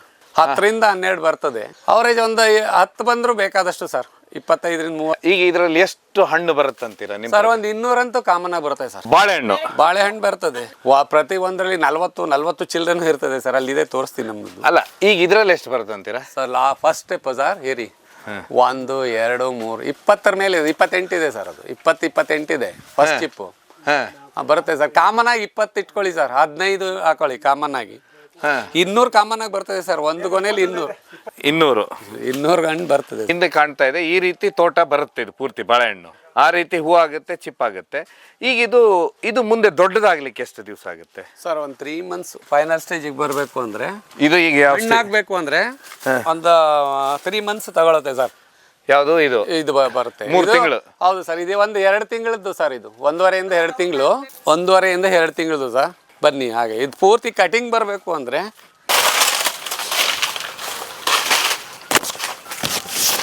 ಇದೊಂದು 2 ತಿಂಗಳಿದೆ ಸರ್. ಇದು 2 ತಿಂಗಳಾಗಿದೆ ಇದಕ್ಕೆ. ಇದೊಂದು 2.5 ತಿಂಗಳಾಗಿದೆ ಸರ್. ಇನ್ನೊಂದು 15 ದಿನದಲ್ಲಿ ಕಟಿಂಗ್ ಬಂದ್ಬಿಡ್ತದೆ ಇದು. ಇನ್ನು 15 ದಿನದಲ್ಲಿ ಕಟಿಂಗ್ ಬರ್ತದೆ ಇದು. ಹಾಂ ಸರ್, ಇನ್ನು 15 ದಿನ ರೌಂಡ್ ಬಂತು ಅಂದರೆ. ಎಲ್ಲಿ ರೌಂಡ್ ಬಂತು ಅಂದರೆ ಸರ್? ಇದು ಇದೆಯಲ್ಲ, ಸಿಲಿಂಡರ್ ಆಕಾರ ಬರಬೇಕು ಅಂತ ಹೇಳ್ತಾರೆ. ಏನೇನಿದೆ ಇದು ಕ್ಲೋಸ್ ಆಗಬೇಕು. ಯಾವುದು ಈಗ ಇದೆಯಲ್ಲ, ಸ್ಟ್ರೈಟ್ ಇದೆಯಲ್ಲ ಸರ್, ಇದು ಏಣುಗಳು, ಇದು ರೌಂಡ್ ಆಗಬೇಕು. ಅದು ಒಳಗೆ ತಿರುಳು ಹರಳಿದ ತಕ್ಷಣ ಇದು ಹಣ್ಣಿನ ರೂಪ, ಒಳಗೆ ತಿರುಳು ಹರಳಬೇಕು. ಅದು ರೂಪ ಪಡೀತದೆ. ಇನ್ನು 15 ದಿನ ಕಟಿಂಗ್ ಬರುತ್ತೆ ಸರ್. ಇದು ಕಟಿಂಗ್ 15 ದಿವಸ ಯೋಗ್ಯವಾದ್ದು. ಇದಾದ್ಮೇಲೆ ನೀವು ಹೇಳ್ತಾ ಇದ್ರ ಹೂ ಆಯ್ತು, ಹಣ್ಣಾಯ್ತು, ಆನಂತರ ಕೊನೆಯದಾಗಿ ಬರ್ತಾ ಇದೆ. ಇದು ಒಟ್ಟು ಎಷ್ಟು ತಿಂಗಳಿಗೆ ಕರೆಕ್ಟಾಗಿ ಬೆಳೆ ಬಂದ್ಬಿಡುತ್ತೆ? ವ್ಯವಸಾಯ ನೀಟಾಗಿ ಮಾಡಿದ್ರೆ ಪ್ರಥಮದಲ್ಲಿ ಪ್ಲಾಂಟೇಶನ್ ಮಾಡಿದಾಗ 12ರಿಂದ 13 ತಿಂಗಳು ಹೇಳ್ತಾರೆ ಅವರು. ಬಟ್ ಬೇಗನೆ ತಗೋಬೋದು. ನಾವು ಈಗ 2ನೇದಕ್ಕೆ ಅಂದು ಬಿಡ್ತೀವಲ್ಲ ಸರ್, ಇದು ಬೇಗನೆ ಬರ್ತದೆ. 10ರಿಂದ 11 ತಿಂಗಳಿಗೆಲ್ಲ ನಾವು ಬೆಳೆ ತಗೋಬೋದು. ಯಾಕೆ ಅಂತ ಹೇಳಿದ್ರೆ ಇದರ ಕಾಂಡದ ಸಾರಾಂಶ ಎಲ್ಲ ನಾವು ಕಟ್ ಮಾಡ್ತೀವಲ್ಲ ಸರ್. ಈಗ ಸ್ಟೆಮ್ನ ಇದು ಗೊನೆ ಬಂದ ತಕ್ಷಣ ಕಟ್ ಮಾಡ್ತೀವಿ. ಇದರ ಸಾರಾಂಶ ಎಲ್ಲ ಇದು ತಗೊಳುತ್ತೆ. ಈಗ ಇದು ತಗೊಂಡ ನಂತರ ಇದು ಬೇಗನೆ ಬೆಳೀತದೆ. ಹಾಗಾಗಿ ಆಸರೆ ಪೂರ್ತಿ ಇದು ತಗೊಳುತ್ತೆ. ಅದರ ಆಸರೆ, ಇದರ ಅಂಶ ಎಲ್ಲ ಅದು ಬರ್ತದೆ. ಈಗ ಗೆಡ್ಡೆಯಲ್ಲಿ ಇರ್ತದೆ, ತಾಯಿ ಬೇರೆದು ಏನಿರ್ತೋ ಆ ಮರಿ ಕಂದು ಏನು ಬಂದಿತ್ತು ಅದನ್ನ ನಾವೇನು ಆರೈಕೆ ಮಾಡ್ತೀವಿ, ಅದು ಅಂಶನ ತಗೊಂಡು ಬೇಗನೆ ಬೆಳವಣಿಗೆ ಬರ್ತದೆ, ಬೇಗ ಮೋತೆ ಬರ್ತದೆ ಸರ್. ಒಂದು 11 ತಿಂಗಳಿಗೆಲ್ಲ ತಗೋಬೋದು ಸರ್. 11 ತಿಂಗಳಿಗೆ ಬರುತ್ತೆ. ಇದಾದ್ಮೇಲೆ ಬಾಳೆಹಣ್ಣು ಅಂತ ಹೇಳಿದ್ರೆ ಈಗ ನಾವು ಮಾರ್ಕೆಟಲ್ಲಿ ಅಂಗಡಿಯಲ್ಲಿ ತಗೊಳ್ತೇವೆ ಅಂದ್ರೆ ಎಷ್ಟು ದಿವಸ ಇಲ್ಲಿಂದ ತೋಟದಿಂದ ಹೋಗಾಗಿರುತ್ತೆ ಸಮಯ ಅದಕ್ಕೆ ಸರ್? ಅದು ಅಂದ್ರೆ ಒಬ್ಬೊಬ್ರು ಒಂದೊಂದ್ ತರ ಮಾಡ್ತಾರೆ. ಹಾಗೆ ಮನೆಯಲ್ಲೇ ಹಿಟ್ ಹಣ್ಣು ಮಾಡೋರು ಮಾಡ್ತಾರೆ. ಬಟ್ ಚೇಂಬರ್ಗೆ ಹಾಕೋರು ಇರ್ತಾರೆ, ಕೋಎಸಿ ಚೇಂಬರ್ ಅಂತ, ಕೋಲ್ಡ್ ಸ್ಟೋರೇಜ್ ಅಂತ. ಅವೆಲ್ಲ ಸ್ವಲ್ಪ ದಿನ ಹೆಚ್ಚು ದಿನ ಇಡ್ಬೋದು. ಕೋಲ್ಡ್ ಸ್ಟೋರೇಜ್ ಅಲ್ಲಿ ಹಾಕಿದ್ರೆ ಅವರು ಮಾರ್ಕೆಟಿಂಗ್ ಅವರು. ಈ ನಮ್ಮಲ್ಲೇ ಮಾಡಿದ್ರೆ, ಮನೆಯಲ್ಲೇ ಮಾಡಿದ್ರೆ ಅದೇ ಹಣ್ಣಾಯ್ತು ಅಂತ ಹೇಳಿದ್ರೆ ಸ್ವಾದಿಷ್ಟನೂ ಜಾಸ್ತಿ ಇರ್ತದೆ. ಗಿಡದಲ್ಲೇ ಹಣ್ಣಾದದ್ದು. ಅದನ್ನ ಒಂದೊಂದೇ ಚಿಪ್ ಬರ್ತದೆ ಸರ್. ಯೂನಿಫಾರ್ಮ್ ಆಗಿ ಹಣ್ಣಾಗಲ್ಲ ಅವಾಗ. ಇದು ಎಲ್ಲ ಯಾವ್ದು ಬಲಿತು ಫಸ್ಟ್ ಚಿಪ್ ಏನ್ ಬಂತು ಮೊದಲು ಅದು ಹಣ್ಣಾಗುತ್ತೆ, ಅದ್ ನಂತರ ಆಗುತ್ತೆ. ಆ ತರ ಗ್ರಾಜುವಲ್ ಆಗಿ ಬರ್ತದೆ, ಕೆಳಗೆ ಬರ್ತಾ ಹೋಗುತ್ತೆ, ಇಳಿತಾ ಹೋಗುತ್ತೆ. ಇನ್ನು ಅದೇ ನಾವು ಚೇಂಬರ್ಗೆ ಹಾಕಿದ್ರೆ, ಇದು ಕೆಲವೆಲ್ಲ ಈಗೆಲ್ಲ ಚೇಂಬರ್ಲ್ಲೇ ಮಾಡ್ತಿದ್ದಾರೆ, ಕಲರು ಇದೆಲ್ಲ ಬರೋದು ಅದರಲ್ಲೇ. ಬಟ್ ಅದನ್ನ ಹಣ್ಣು ಮಾಡೋ ಘಟಕಗಳು ಅಂತಿದೆ. ಅದರಲ್ಲಿ ಹಣ್ಣು ಮಾಗಿಸೋ ಘಟಕ ಅಂತ ಅಲ್ಲಿ ಮಾಡಿದಾಗ ಯೂನಿಫಾರ್ಮ್ ಆಗಿ ಹಣ್ಣಾಗ್ಬಿಡುತ್ತೆ ಸರ್ ಅದು. ಆಮೇಲೆ ಕೆಮಿಕಲ್ ಹಾಕಿ ಮಾಡ್ತಾರಲ್ಲ, ಅದೇ ಸರ್ ಎಥಿಲಿನ್ ಅಂತ, ಅದನ್ನ ಕೆಲವರು ಡಿಪ್ ಮಾಡಿರ್ತಾರೆ, ಕೆಲವರು ಅದರಲ್ಲಿ ಸ್ಟೋರೇಜ್ ಮಾಡ್ತಾರೆ, ಕಾರ್ಬೈಡ್ ಇಡ್ತಾರೆ, ಮಾವಿನ ಹಣ್ಣೆಲ್ಲ ಹಣ್ಣು ಮಾಡಕ್ಕೆ, ಅದೆಲ್ಲ ಅದು ಹಾರ್ಮ್ಫುಲ್ ಅದು ಸರ್. ತಿಂದ್ರೆ ಅಷ್ಟೇನು ಡೈಜೆಷನ್ ಆಗಲಿ ಇನ್ನೊಂದಾಗ್ಲಿ ಆಗಲ್ಲ. ಈ ಕೆಲವೆಲ್ಲ ಈ ನ್ಯಾಚುರಲ್ ಆಗಿ ಹಣ್ಣಾದ್ರೆ ಚೆನ್ನಾಗಿರ್ತದೆ ಮನೇಲೆ ಇಟ್ಟು. ಮೊದ್ಲೆಲ್ಲ ಏನ್ ಮಾಡ್ತಿದ್ದೆ ಅಂದ್ರೆ ಬಾಳೆಹಣ್ಣು ಒಂದು ಕುಳೆನ ಒಂದು ಗುಡಾನ್ನಲ್ಲಿ ಕೆಳಗಿಡೋರು, ಕೆಳಗಿಟ್ಟು ಬೆಂಕಿ ಹೊಗೆ ಕೊಡೋರು, ಅದನ್ನ ಮುಚ್ಚಿಡೋರು, ಇದೇನ್ ಪದ್ಧತಿ ಇತ್ತು. ಇವತ್ತಿನ ಕೆಮಿಕಲ್ ಪದ್ಧತಿ ಏನು ಸರ್? ಅದು ಸ್ವಲ್ಪ ಆರೋಗ್ಯಕ್ಕೆ ತುಂಬಾ ಚೆನ್ನಾಗಿತ್ತು ಮೊದ್ಲಿದ್ದು. ಯಾವ ರೀತಿ? ನಿರ್ವಾತ ಪ್ರದೇಶ, ಆಕ್ಸಿಜನ್ ನ ಬರ್ನ್ ಮಾಡಿ, ಆಕ್ಸಿಜನ್ ಇಲ್ದಂಗ್ ಮಾಡಿ, ನಿರ್ವಾತ ಪ್ರದೇಶ ಮಾಡಿ ಸೃಷ್ಟಿ ಮಾಡಿ ಅವರು ಏನು ಸ್ಟವ್ ಹಚ್ಚಿಡ್ತಿದ್ರು, ಸೀಮೆಣ್ಣೆ ಸ್ಟವ್ ಹಚ್ಚಿಡ್ತಿದ್ರು. ಅದೇನಾಗೋದು, ಎಷ್ಟೋವರೆಗೂ ಅದು ಆಕ್ಸಿಜನ್ ಇರ್ತದೆ ರೂಮಲ್ಲಿ, ಅದು ಕ್ಲೋಸ್ ಮಾಡಿಬಿಡ್ತಿದ್ರು ಡೋರೆಲ್ಲ. ಆಕ್ಸಿಜನ್ ಎಷ್ಟು ಇರ್ತದೆ ಅಷ್ಟೊತ್ತವರೆಗೆ ಮಾತ್ರ ಉರಿಯೋದು. ಆಕ್ಸಿಜನ್ ಕಂಪ್ಲೀಟ್ ನಿಲ್ಲಾಯಿತು ಅಂದರೆ ಅದು ಆಫ್ ಆಗ್ತಿತ್ತು ಸ್ಟವ್ವು. ಆವಾಗ ಏನಾಗ್ತಿತ್ತು, ಆ ನಿರ್ವಾತ ಪ್ರದೇಶ ಆಕ್ಸಿಜನ್ ಇಲ್ಲದ ಸಂದರ್ಭದಲ್ಲಿ ಅದು ಬೇಗ ಹಣ್ಣಾಗ್ತಿತ್ತು. ಅದು ಚೆನ್ನಾಗಿತ್ತು ಒಂದು ಲೆಕ್ಕದಲ್ಲಿ. ಇದು ಕೆಮಿಕಲ್ ಬಳಸೋ ಸ್ವಲ್ಪ ಹಾರ್ಮ್ಫುಲ್ ಸರ್, ಹೆಲ್ತಿಗೆ ಹಾರ್ಮ್ಫುಲ್. ಇದು ಸ್ವಲ್ಪ ಇದ್ದೇ ಇದೆ ಸರ್, ಎಲ್ಲವೂ ಆಗಿದೆ. ಈಗ ಏನಾಗಿದೆ ಪ್ರಪಂಚ ಅಂದರೆ ಏನು ಬೇಡ ಅದನ್ನೇ ಆಮದು ಮಾಡ್ಕೊಳ್ಳೋದು ನಾವು. ಈಗ ನೀವು ಹೇಳಿದ್ರ ಈಗ ನಿಮ್ಮ ತೋಟಕ್ಕೆ ಯಾವುದೇ ಕೆಮಿಕಲ್ ಯೂಸ್ ಮಾಡೋದಿಲ್ಲ ಅಂತ ಹೇಳಿ, ನೀವೆಲ್ಲ ಏನೇನು ಗೊಬ್ಬರ ಯೂಸ್ ಮಾಡ್ತೀರಾ ನಿಮ್ಮ ಬಾಳೆಹಣ್ಣು ತೋಟ? ಈ ಕಾಂಪೋಸ್ಟ್ ಗೊಬ್ಬರ ಹಾಕ್ತೀವಿ, ತಿಪ್ಪೆ ಗೊಬ್ಬರ. ಆಮೇಲೆ ಜೊತೆಗೆ ನಮಗೆ ನಮ್ಮ ಸ್ನೇಹಿತರೊಬ್ಬರು ಕೇಳಿದೆ, ಈ ಥರ ತಿಪ್ಪೆ ಗೊಬ್ಬರ ಹೋಗ್ಬೇಕು. ಅವರು ಫ್ಯಾಕ್ಟ್ರಿಯಲ್ಲಿ ಕೆಲಸ ಮಾಡ್ತಿದ್ರು. ಅವರು ಇದು ಮಡ್ಡಿಗೆ ಕಬ್ಬನ್ ಫ್ಯಾಕ್ಟ್ರಿಲಿ ಮಡ್ಡಿ ಸಿಗುತ್ತೆ ಅಂತೇಳಿ ತುಂಬ ಚೀಪಾಗಿ ಕೊಡಿಸ್ಕೊಟ್ರು ಸರ್. ಕೋಳಿ ಗೊಬ್ಬರ ಇವೆಲ್ಲನೂ ಕಾಂಪೋಸ್ಟ್ ಮಾಡಿ ಹಾಕಬೇಕು, ಮಿಕ್ಸ್ ಮಾಡಿ ಅದೆಲ್ಲವೂ ಈ ನಮ್ಮ ಎಲೆ ಗೊಬ್ಬರ ಎಲ್ಲನೂ ಒಟ್ಟಿಗೆ ಹಾಕಿ ಅಲ್ಲಿ ಹೊರಗಿದೆಯಲ್ಲ ಸರ್, ಅಲ್ಲಿ ನಾವು ಡೆಪಾಸಿಟ್ ಮಾಡಿಬಿಡ್ತೀವಿ. ಒನ್ ಬೈ ಒನ್ ಲೇಯರ್ ಹಾಕಿರ್ತೀವಿ. ಆದಮೇಲೆ ಲಾಸ್ಟಲ್ಲಿ ಮಣ್ಣು ಹಾಕ್ತೀವಿ. ಮಣ್ಣು ಹಾಕಿದ್ದು ಏನಾಗಿರುತ್ತೆ, ಒಂದು ಹದಕ್ಕೆ ಬಂದಿರ್ತದೆ. ಮತ್ತೆ JCBಯಲ್ಲೆಲ್ಲ ಸರ್ಕಾಯಿಸ್ತೀವಿ. ಅದನ್ನೆಲ್ಲ ಆದ್ಮೇಲೆ ಅದನ್ನ ಎತ್ತಿ ಡೆಪಾಸಿಟ್ ಮಾಡೋ ಸರ್. ಹಾಗೆ ಇದು ವರ್ಷಕ್ಕೆ ಒಂದೇ ಬೆಳೆನಾ? ಬಾಳೆ ಒಂದು ವರ್ಷಕ್ಕೆ ಒಂದೇ ಸರ್. ಅಂದರೆ ಯಾವ ಗಿಡ ನಾವು ಆರೈಕೆ ಮಾಡ್ತಾ ಇರ್ತೀವಿ ಅದರಲ್ಲಿ ಬತಾನೆ ಇರ್ತದೆ. ಇದ್ರಲ್ಲಿ ವೇರಿಯೇಷನ್ ಯೂನಿಫಾರ್ಮ್ ಆಗಿ ಬಂದಿಲ್ಲ ಸರ್. ಯಾಕೆ ಅಂತ ಹೇಳಿದರೆ, ಒಂದು ವರ್ಷದಲ್ಲಿ ಸ್ವಲ್ಪ ಏರ್ಪೇರ್ ಇದ್ದೇ ಇರ್ತದೆ. ನಮಗೆ ಯಾವುದು ಯೋಗ್ಯವಾಗಿದೆ ಆ ಗಿಡ ಮಾತ್ರ ಬಿಡ್ತಾ ಇರ್ತೀವಿ, ಇನ್ನು ಮಿಕ್ಕಿದ್ದನ್ನು ತೆಗಿತಾ ಇರ್ತೀವಿ. ನಮಗೆ ಎಷ್ಟು ಇದು ನಿರಂತರ ಅಂದರೆ ವರ್ಷಕ್ಕಿಂತ ಜಾಸ್ತಿನೇ ಬೆಳೆ ಬರ್ತಿದೆ ಸರ್. ಈಗ ನಿಮಗೆ ಒಂದು ವರ್ಷಕ್ಕೆ 50 ಟನ್ ಸಿಗುತ್ತೆ. ಖಂಡಿತ ಸರ್. ನೀವು ಮಾರ್ಕೆಟ್ ಎಲ್ಲಿ ಮಾಡ್ತೀರಾ? ಯಾವ ರೀತಿ? ನಮ್ಮಲ್ಲೇ ಲೋಕಲ್ ಮಾರ್ಕೆಟ್ ತುಂಬ ಚೆನ್ನಾಗಿದೆ. ನಾನು ನಮ್ಮ ಶ್ರೀಮತಿನೇ ಮಾರ್ತಾ ಇದ್ದೀವಿ. ಈಗ ಅಂಗಡಿ ಹತ್ರನೇ. ಈಗ 5 ತಿಂಗಳಿಂದ ಯಾರು ಕಟಿಂಗ್ ಮಾಡಲಿಲ್ಲ. ನಮ್ಗೇನು ಅನ್ನಿಸ್ತು, 4 ರೂಪಾಯಿ ಹೇಳಿದ್ರು ಕಟಿಂಗ್ ಮಾಡೋಕ್ಕೆ ಬರಲಿಲ್ಲ. ಹಣ್ಣೆಲ್ಲ ಹಾಳಾಗಿತ್ತು. ನಮ್ಗೆ ಆವಾಗ ಮನಸ್ಸು ನೋಯ್ತು. ಯಾಕೆ ನಾನು ಕೇಳಿದೆ, ನೀನು ಮಾಡ್ತೀಯಾ ಅಂತ. ಇಲ್ಲ, ನಂಗೆ ನೋಡಿ ಅಂದ್ಲು. ನೀನು ಮಾಡ್ತೀನಿ ಅಂದರೆ ಇವ್ರಿಗೆ ನಾವು ಈಗ ಒಂದು ವ್ಯವಸ್ಥೆ ಇವ್ರದ್ದು ಬರ್ತಾರೆ, ಒಂದ್ಸರಿ ಬರೋಲ್ಲ. ಅವ್ರಿಗೆ ಲಾಭ, ವ್ಯಾಪಾರ ದ್ರೋಹ ಚಿಂತನಂ ಅಂತ ಅವ್ರದ್ದು. ಬಟ್ ನನಗೆ ತೋಟ ಹಾಳು ಮಾಡ್ಕೊಳ್ಳೋಕೆ ಇಷ್ಟ ಇರಲಿಲ್ಲ ಸರ್. ಯಾಕಂದರೆ ಈಗಾಗಲೇ ಸುಮಾರು ವಾಡಿಕೆ ಆಗಿದೆ. ಯಾರೋ ನಿಮ್ಮ ಬಿಜಿಪುರ ಹೋಬಳಿಲಿ ಬಾಳೆ ಬೆಳಿತಾನೆ ಇದ್ದಾರಂತಲ್ಲ, ಯಾರು ಅಂತ ಕೇಳ್ತಾ ಇರ್ತಾರೆ. ಅವರಲ್ಲಿ ಆಸಕ್ತಿನೂ ಜಾಸ್ತಿ ಇದೆ. ಕೆಲವ್ರು ಬಂದು ನೋಡ್ಕೊಂಡು ಹೋಗ್ತಾರೆ, ಕೆಲವ್ರು ಏನಾಗ್ತೀಯ ಅಂತ ನಾನು ಕೇಳ್ತಾರೆ. ಬಟ್ ನನಗೇನಾಗಿದೆ ಅಂದರೆ, ನನ್ನ ಹೆಸರು ಮುಖ್ಯ ಸರ್. ಇದರಲ್ಲಿ ಹಣಕ್ಕಿಂತನೂ ಏನು ಹೋಗ್ತಿದ್ದೀವಿ ದಾರಿ, ಕೋಟಿ ವಿದ್ಯೆಗಿಂತ ಮೇಟಿ ವಿದ್ಯೆ ಲೇಸು ಅಂತ ಸರ್. ನಮ್ಮ ಬಿಸ್ನೆಸ್ ಇದೆ, ಬಿಸ್ನೆಸ್ ಇಷ್ಟು ಖುಷಿ ಕೊಡೋಲ್ಲ. ಯಾರೋ ಈ ತೋಟ ಹಂಗೆ ಇದೆ, ಇದು ಹಾಕಿ ನೋಡ್ದಾಗಿಂದಲೂ ಹಂಗೆ ಇದೆ ಅಂತಂದಾಗ ಎಲ್ಲೋ ಒಂಥರ. ಯಾರೋ ಬೀದರ್ ಸೈಡ್ ಅವ್ರು ಗಾಡಿ ನಿಲ್ಸಾರಂತೆ ಮೊನ್ನೆ ಡ್ರೈವರು, KSRTC ಡ್ರೈವರ್. ಅವ್ರು ಕೇಳಿದ್ರಂತೆ, ಇವ್ರನ್ನ ಕಂಡಕ್ಟರ್ನ ಕೇಳಿದ್ರಂತೆ, ನಿಲ್ಸಿದ್ರಂತೆ. ನಡಿಯಪ್ಪ ನೀನು, ನಾನು ಬಂದಾಗಿಂದ ನೋಡ್ತೀನಿ ಮರ, ಇದು ತೋಟ ಇದ್ದಂಗೆ ಇದೆ, ಇದು ನಾನು ಸುಮಾರು ವರ್ಷ ಆಯಿತು ಇಲ್ಲಿ ಡ್ಯೂಟಿ ಮಾಡೋಕ್ಕೆ ಬಂದು ಅಂತ. ಆವಾಗ ಆ ಸುದ್ದಿ ಕೇಳ್ಬೇಡಪ್ಪ, ಅವ್ರು ತುಂಬ ಕ್ರಾಂತಿಕಾರಿ ಅಂದ್ರಂತೆ. ಬಟ್ ಎಲ್ಲೋ ಅದು ನಮಗೆ ಅಂದರೆ ಬಾಳೆ ತೋಟ ಈ ರೀತಿ ಉಳಿಯುವುದಿಲ್ಲ 10 ವರ್ಷಗಟ್ಟಲೆ ಎಲ್ಲೂ ಇತಿಹಾಸದಲ್ಲೂ. ನೋಡಿ ಸರ್, ನೀವು ಬೇಕಿದ್ರೆ ಎಲ್ಲರೂ ಇದ್ರೆ ವಿಚಾರಿಸಿ. ನಿಮಗೆ ನಾನೇನು ಪ್ಲಾಂಟೇಶನ್ ನಾವೇ ಮಾಡೋದು, ನಾನು ನನ್ನ ಶ್ರೀಮತಿ ನಮ್ಮ ಹುಡುಗರೇ ಸೇರ್ಕೊಂಡು ಪ್ಲಾಂಟೇಶನ್ ಮಾಡ್ರು. ನಮ್ಮ ಅತ್ತಿಗೆ ಮಕ್ಕಳು ಎಲ್ಲ ಸೇರ್ಕೊಂಡು ನಾವೇ ಪ್ಲಾಂಟೇಶನ್ ಮಾಡಿದ್ದು. ನಮ್ಮ ನಂದೀಶ್ ಅಂತ ಫಸ್ಟೇ ಗಿಡ ನೆಟ್ಬಿಟ್ಟು ಲ್ಯಾಟ್ರಲ್ ಎಳಿತೀವಿ ಸರ್. ಆವತ್ತಿಗೆ ನೀರು ಕಟ್ಟಬೇಕು ಅಂತ. ಈಗ ಇದಾದ ಮೇಲೆ ಸರ್, ಈಗ ಬಾಳೆ ಗಿಡ ಕಡಿತಿರಲ್ಲ, ಇದು ಏನಾದರೂ ಉಪಯೋಗ ಇದೆ ನಮ್ಮ ಮಾರ್ಕೆಟಲ್ಲಿ ಸರ್? ನಮ್ಗೆ ಅಲ್ಲಿಗೆ ಉಪಯೋಗ ದಿಂಡೆಲ್ಲ ಇದೆ, ಬಟ್ ನಾವು ಅಲ್ಲಿ ಸಾಗಿಸೋ ಮಟ್ಟಿಗೆ ದಿಂಡು ಒಳಗಿಂದ ತಿಂದ್ರೆ ಏನಾಗುತ್ತೆ ಸರ್? ಆರೋಗ್ಯಕ್ಕೆ ತುಂಬಾ ಒಳ್ಳೇದು ಸರ್. ಅದು ಟಾಕ್ಸಿನ್ ಏನು ಬೇಡವಾದ ವಿಷವಸ್ತುಗಳು ದೇಹದಲ್ಲಿ ಏನಿದೆ, ಕೂದಲು ಈ ಏನಕ್ಕೆ ಬೇಡವಾದ ತ್ಯಾಜ್ಯ ವಸ್ತುಗಳು ಏನು ಇರ್ತವೆ ದೇಹದಲ್ಲಿ ಅದು ಮಾತ್ರ ಅದು ಕೆಳಮುಖನಾಗಿ ತಗೊಂಡ್ಬರ್ತದೆ, ಹೊರಗೆ ಹಾಕುತ್ತೆ. ಯಾವುದು ಇದರ ದಿಂಡು ಸರ್. ಆಮೇಲೆ ವಿಶೇಷವಾಗಿ ದಕ್ಷಿಣ ಭಾರತದಲ್ಲಿ ಬಾಳೆ ಎಲೆಗೆ ದೊಡ್ಡ ಮಾರುಕಟ್ಟೆ ಇದೆ. ಬಾಳೆ ಎಲೆ ಇರ್ಲಾರ್ದೆ ನಮ್ಮಲ್ಲಿ ಊಟ ಇಲ್ಲ, ಬಾಳೆ ಎಲೆ ಇರ್ಲಾರ್ದೇನೆ ನಮ್ಮಲ್ಲಿ ಇದು ಇಲ್ಲ, ಯಾವುದೇ ಪ್ರೋಗ್ರಾಮ್ ಇಲ್ಲ. ಬಾಳೆ ಎಲೆನೇ ಹೇಗೆ ಸರ್? ಈಗ ಹೇಗೆ ನೀವು ಮಾರುದಿಲ್ವಾ? ಇಲ್ಲ ಸರ್, ಸ್ವಲ್ಪ ರಫ್ ಇದೆ ಸರ್. ರಫ್ ಇದೆ, ಇದು ಹೊಡೆದೋಗುತ್ತೆ. ಇದು ಹೌದಾ? ಮತ್ತೆ ಅದಕ್ಕೆ ಯಾವ್ದದು ಏಲಕ್ಕಿ ಇದು ಇಲ್ಲ, ಅದಕ್ಕಿಂತ ಕೆಂಪು ಬಾಳೆ ಅಂತ ಬರ್ತದೆ, ಹೂಬಾಳೆ ತುಂಬಾ ತೆಳು ಬರುತ್ತೆ ನೋಡಿ. ಅದು ಎಲೆಗಂತೆ ಬೆಳಿತಾರೆ. ಯಾಕಂದ್ರೆ ತಮಿಳ್ನಾಡಲ್ಲೆಲ್ಲ ಏನ್ ಮಾಡಿದ್ದಾರೆ, ಎಲೆಕ್ಕೆ ಅಂದ್ರೆ ತೋಟ ಬಿಟ್ಟಿದ್ದಾರೆ. ಹೌದು ಸರ್, ಅದು ಇಲ್ಲೂ. ಆಮೇಲೆ ಸುಮಾರು ಜನ ಈಗ ನಾವು ನೋಡ್ತೇವೆ, ಬರೀ ಎಲೆ ಮಾರೋದಕ್ಕೆ ಬಾಳೆ ತೋಟನ ಬೆಳೆಸ್ತಾರಲ್ಲ. ಒಂದ್ ಎಲೆ 2 ರೂಪಾಯಿ. ಸರ್ ಕಮರ್ಷಿಯಲ್ ಆಗಿ ಅದೇ ಚೆನ್ನಾಗಿದೆ ಉದ್ಯಮ.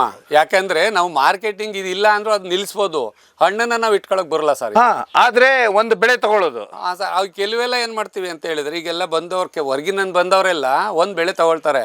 ಇದರಲ್ಲಿ ಏಲಕ್ಕಿಯಲ್ಲಿ ತುಂಬ ಕಂದು ಬರುತ್ತೆ, ಮರಿ ಕಂದುಗಳು 10-20 ಬಂದ್ಬಿಡ್ತದೆ.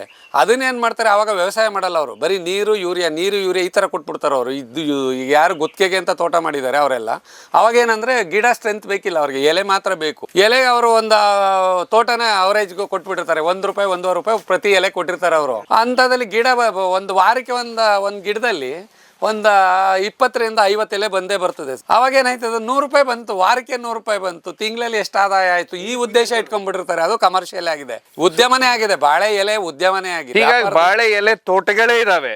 ಪಚ್ಚಬಾಳೆ, ಅದರಲ್ಲೂ ಚುಕ್ಕಿ ಬಾಳೆ ರಸಬಾಳೆ ಆಯ್ತು ಸರ್. ನಮ್ಮಲ್ಲಿ ಇದ್ದಿದ್ದು ಮೊದಲಿಗೆ ನಂಜನಗೂಡು ರಸಬಾಳೆ ಅಂತಾನೆ ಇಷ್ಟ. ಆ ನಂತರ ಪುಟ್ಟಬಾಳೆ ಅಂತ ಬಂತು.